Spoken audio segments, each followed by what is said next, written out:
Welcome to the Deliberate Leaders Podcast. I am your host and executive business coach, Allison Dunn. Our guest today is Mike Lee, and our topic is presence in the age of distraction. Mike is a globally recognized keynote speaker, #1 best-selling author, and coach who shares high-performance leadership lessons from inside the hearts and minds of NBA's elite. He uses HeartMind methodology to help individuals and organizations transcend the noise and win in the moments that matter. Mike, thank you so much for joining us here today. Thanks for having me on. I'm excited to dive in with you. Me too. I kick these off with a deliberate conversation. What would be your #1 leadership tip for our listeners today? Understand what's important to you.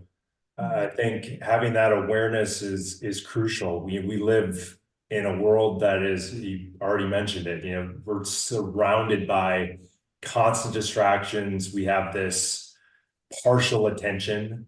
I think we live in a world where multitasking is glorified when it's actually a myth. And so I think really understanding what is important to you, what is the priority, and then being able to lock in on that is super, super important. That is a great tip. And I think honestly just a struggle of our current society in so many ways. What is the sweet spot of deep focus? That's a great question. It's something that I've been working on myself for a long, long time, is figuring out what this is. And I think it's really it's a term that I got from an author named Daniel Coyle, and he wrote a book called The Talent Code. He's wrote a couple of other books that are phenomenal, all around performance and culture.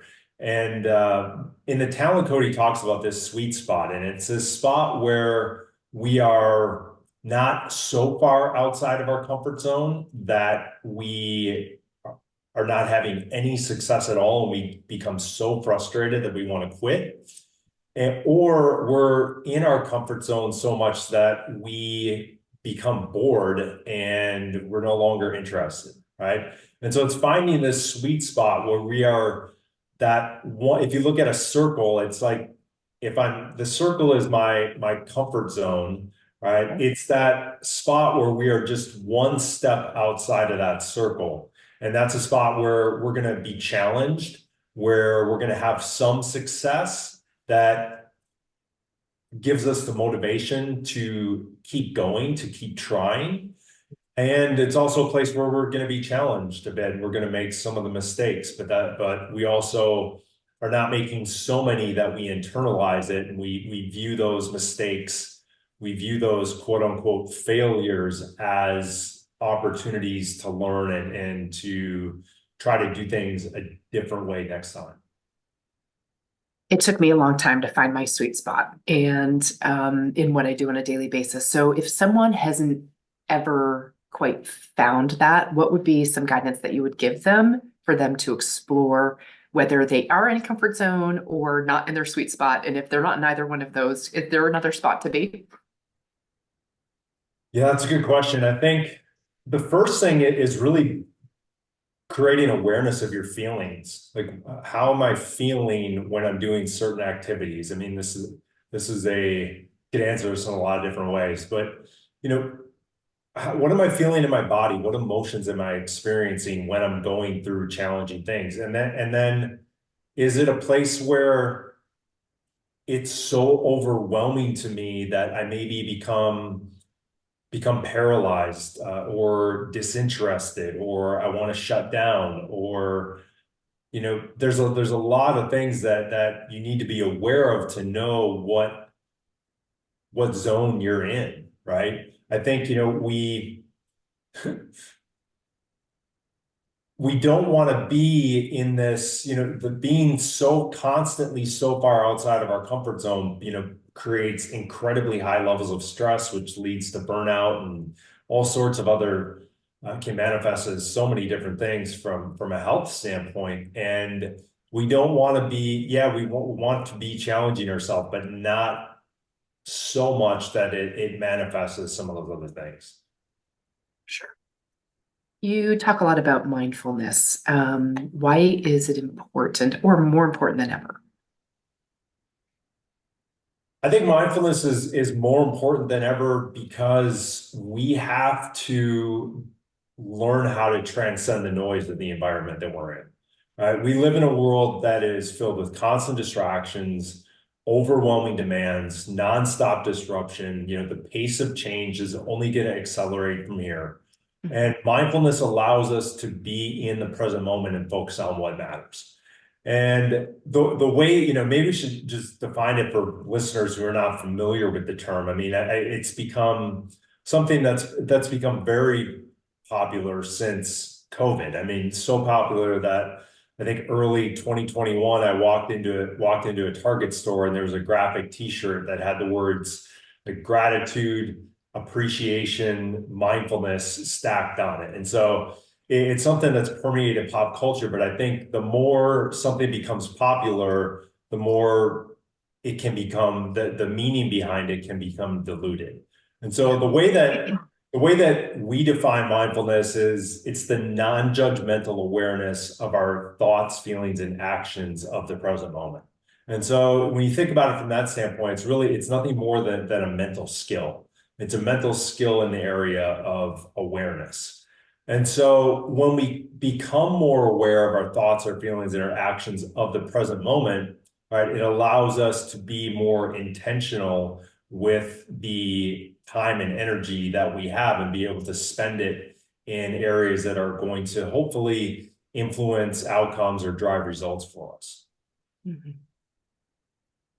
I know that you've spent a lot of time working with some of MBA's elite, and I would love to hear kind of how we can take the idea of focusing on creating legacy and how we can apply that to leadership in business today, because I do feel like they could be in parallel for the focus. Yeah, I think I could answer that in a few different ways, but I think I'll speak to the legacy ask first. And I think lots of times we wait until I've seen this where a lot of people wait until they're closer to retirement before they start thinking about legacy, or they're into retirement and they start thinking about legacy. But I think legacy is something that's super important to think about. I don't even know if there's a too early of a time to start thinking about it. And the reason I say that is because your legacy is determined by the people that you influence, the impact that you have, and figuring out what you want people to say about you when you're gone, when you're done, creates intention in the present moment, right? We can't, our legacy is created by what we do on a moment-to-moment basis right now. It's not about something that we get 10, 20, 30 years from now.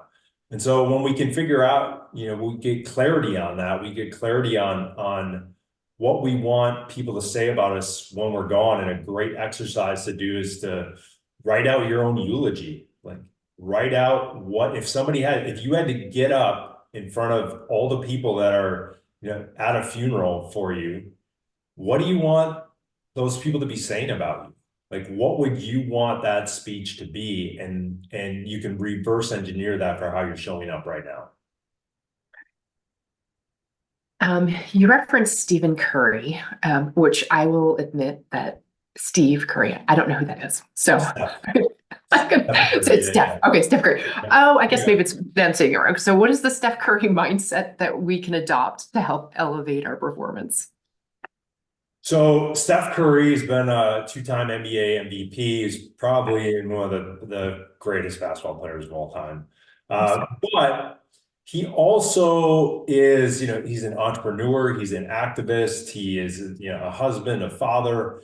And one of the things that I learned from being able to spend some time with him and be an assistant director at a skills academy that he ran several years ago was that lots of times, if you're a high performer, we're kind of conditioned to believe that our worth is determined by our identity. Our worth is determined by our role. Our worth is determined by our accomplishments. Especially in America, we're really conditioned to believe that, right? And so what I learned from him is that when we can place our identity in a multitude of things that make up the totality of our human experience, it actually takes some of the pressure off when we're performing in whatever arena that we have for our lives. You know, if people are familiar with Steph, or you're familiar or not familiar, he plays with more gratitude, joy, creativity, and freedom than any basketball player I've ever seen in my entire life. And I think those are all four of those things are tied to being in a state of flow, being in a state of peak performance, right? And so the question to ask yourself, and this is something that's probably very personal for a lot of people, but it's a question that I'm asking myself a lot when the pressure's on, when the stress is, when you're in high stakes environments, is where am I placing my identity? Am I placing my identity in my ego, or am I placing my identity in my essence? My ego will always tell me you have to do more in order to give yourself permission to feel good about yourself, in order to give yourself permission to have self-worth. But your essence says you have infinite value as it already exists within. And I think that's one thing that I've learned from him, that is kind of a sustainable, holistic approach to peak performance. Yeah, that's beautiful. Knowing that kind of the topic we teed up today, which is how to stay present in the age of distraction, what are a couple of key tips that you would suggest listeners today that you probably totally understand what they're struggling with? How can they fine tune their focus, their energy, their presence? Where are they putting, whether they're putting it into ego or the essence? Like what would be your kind of your final words for them to ponder and think about and reflect on? I'll make it super practical and just kind of go through a list of a few things that I think people can do. I think, like, when we talk about focus and performance, lots of times we're thinking about internal states. And this is kind of all I really focused on for a long time. And I've come to realize that our environment has a massive impact on our internal state. And that environment might be different for a lot of different people, but there's a lot of simple things that you can do to create an environment that does not have as many distractions, so that a state of focus is just easier, right? Number one, use do not disturb, or turn off all your notifications on your phone. Set periods of time where you're going to do deep work, right? And set an intention and set a time period for you to do that work. For example, I was just working on an article that I'm writing right now, and one of the things I do is I use this app called Flow Timer, and it's essentially a countdown timer that will block out all your apps. You can pick which apps that you want to block out, but I don't have access to email and certain other apps on my desktop when this countdown timer, this flow timer, is on. Another thing is create an environment where you can have access to music, whether that's noise canceling headphones, your office space, whatever it is. And you find music that helps you get into that state of flow, right? Music has been shown to have a profound effect on our internal state, on the way our brains operate.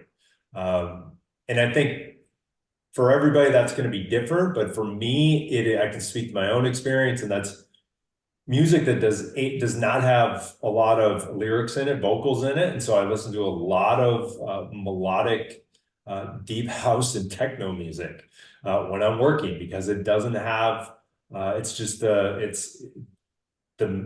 already said it's melodic deep house and techno. So it has like melodies to it that I feel helps me focus and lock in. So those are some practical things that you can do to create that environment that's free of distraction, that will allow focus to emerge. Awesome. I use music, and it is a very powerful focusing tool. And I use something that's called Focus, actually. So I highly encourage that.